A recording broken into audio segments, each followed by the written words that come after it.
Pemerintah Indonesia belum mendapatkan kepastian soal nasib kuota haji tahun 2021 dari pemerintah Arab Saudi. Namun kalangan parlemen menyarankan untuk agar Kementerian Agama kemudian mengambil sikap. Dan untuk mengelaborasinya kita sudah terhubung melalui sambungan Zoom dengan Wakil Ketua Komisi 8 DPR RI yang juga Ketua Panja Haji Diah Pitaloka. Selamat sore Mbak Diah. Sore Mbak Nana. Oke Mbak Diah, ini rapat Komisi 8 dengan Menteri Agama masih berlangsung dan digelar tertutup membahas soal nasib kuota haji Indonesia di tahun 2021. Apakah tadi di rapat tertutup Menteri Agama sudah menyampaikan hasil keputusan terkait kuota haji 2021 Mbak Diah? Keputusannya akan disampaikan besok Mbak Nana. Oke.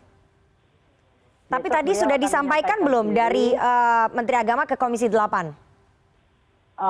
Belum secara utuh disampaikan karena masih meminta pertimbangan-pertimbangan dari kita. Jadi fraksi-fraksi di DPR tadi menyampaikan masukan-masukan yang kemudian ini akan menjadi satu bundle of ini ya, keputusan ya. Jadi bundel keputusan yang akan disampaikan oleh beliau besok. Insya Allah besok. Oke, apa masukan dari fraksi-fraksi di DPR Komisi 8? Kabarnya fraksi-fraksi sudah menentukan sikap kemudian menyampaikan masukan kepada Kementerian Agama soal nasib kuota haji 2021 ini Mbak Diah. Sebetulnya tidak jauh dari apa yang disampaikan masyarakat.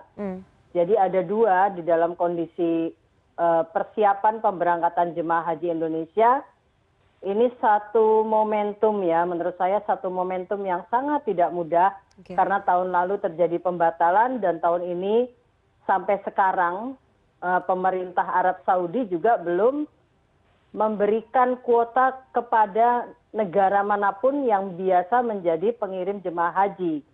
Jadi tidak hanya Indonesia sebetulnya dalam hal ini yang mengalami ketidakjelasan, tapi bahkan negara kayak Malaysia misalnya itu sudah membatalkan pemberangkatan gitu karena memang selain informasi yang belum diterima dari pemerintah Arab Saudi, pandemi COVID ini perkembangan pandemi COVID baik di regional Asia ataupun juga di wilayah Arab dan sekitarnya itu ternyata kan meningkat gitu ya. Itu akan jadi concern sendiri gitu. Artinya concern soal pandemi COVID, kemudian negara-negara lain yang membatalkan mengirimkan kuota jemaah haji itu juga menjadi pertimbangan fraksi-fraksi untuk menyarankan kepada Kementerian Agama mengambil sikap secepatnya bahwa tahun ini kita tidak usah mengirim jemaah haji, begitu Mbak Diah?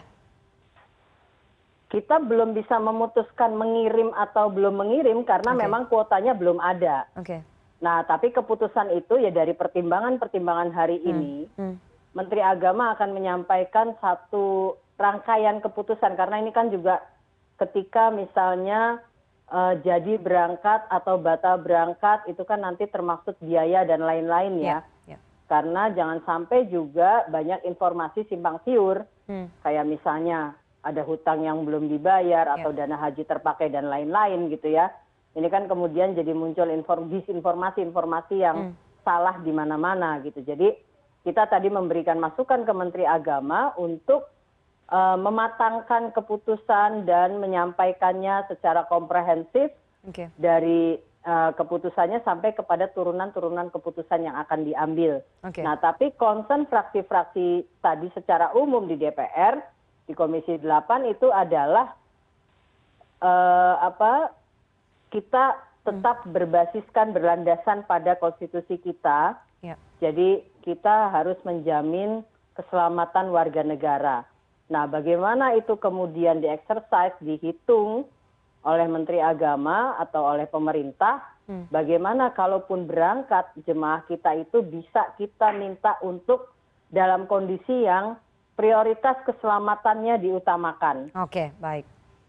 Oke, Mbak Diah, tadi Kementerian Agama ataupun Menteri Agama Pak Yakut apakah menyampaikan hasil lobbynya dengan pemerintah Arab Saudi?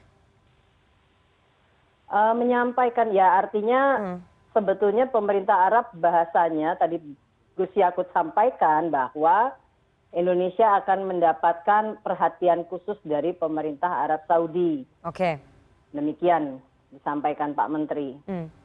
Perhatian khusus itu seperti apa Mbak? Apakah akan dipertimbangkan mendapatkan kuota atau apa Mbak? Karena kita adalah negara muslim terbesar yang mengirimkan jemaah haji paling banyak begitu di dunia. Nah itu yang tidak disampaikan secara lebih jauh oleh Pak Menteri ya.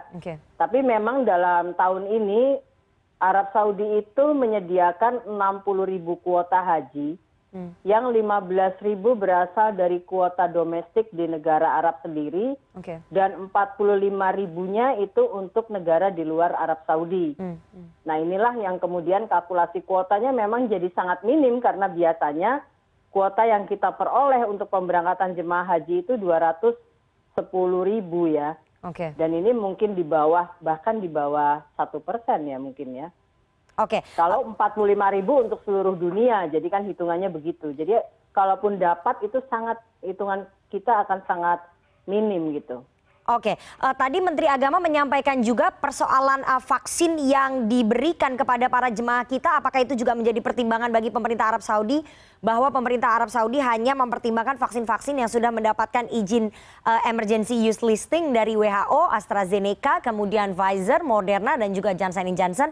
Baru saja kemudian Sinovac mendapatkan izin dari WHO.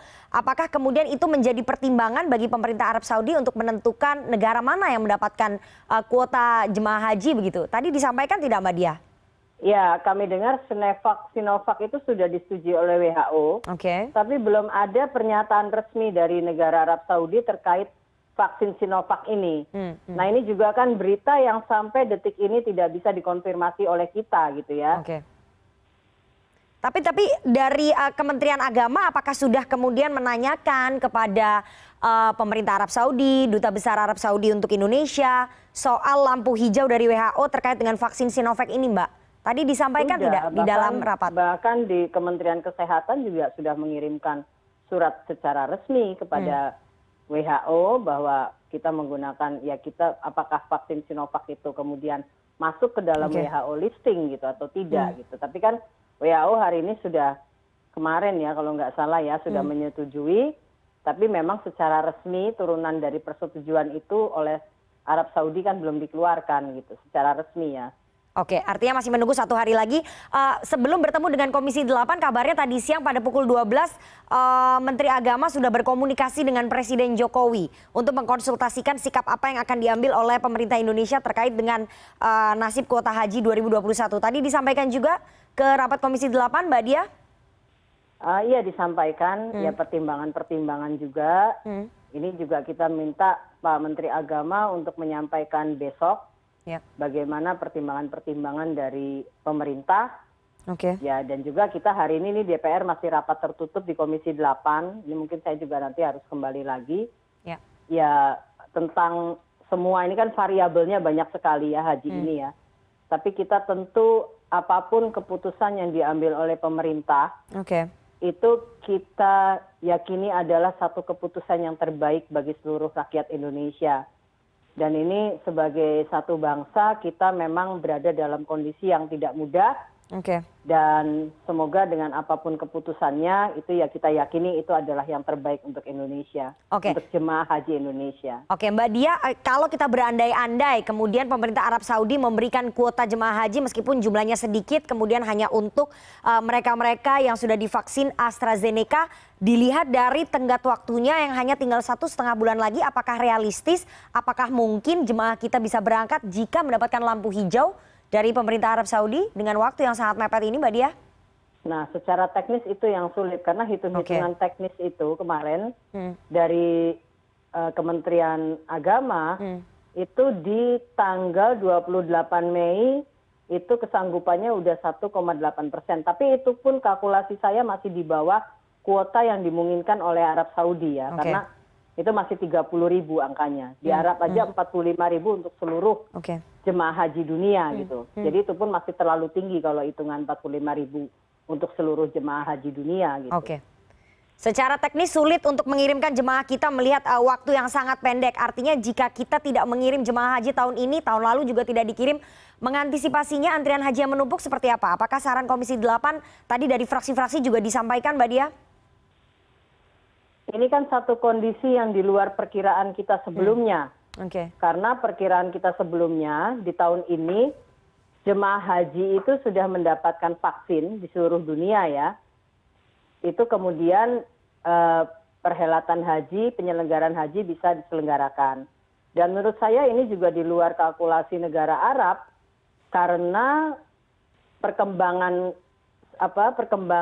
varian COVID ini kan ternyata juga berkembang. Ada mutasi gitu ya. Dan terakhir ini kan kita dengar ada mutasi dari varian India dan Inggris. Nah, kebetulan kalau dilihat secara geografinya, Arab itu kan di antara dua benua ini gitu kan letaknya. Dan kemungkinan ya akan jadi sangat risky ya, memang akan sangat risiko tinggi gitu kalau kita lihat perkembangan dari varian-varian COVID yang sekarang ini baru muncul dan penyebarannya sangat tinggi gitu. Memang ini mengkhawatirkan sekali, makanya kita, karena ini menyangkut keselamatan warga negara Indonesia, kita memang harus sangat hati-hati menimbang dan mengambil keputusan gitu, karena ini menyangkut keselamatan manusia gitu, menyangkut keselamatan jemaah haji kita gitu. Oke, terkait kontrak dan biaya yang sudah dikeluarkan jemaah calon haji, ada juga perbedaan kurs mata uang. Apakah kemudian DPR akan menyetujui penambahan anggaran guna mensubsidi biaya penyelenggaraan haji, Mbak Diah? Itu mungkin salah satu solusi yang bisa dimasukkan begitu kepada Kementerian Agama.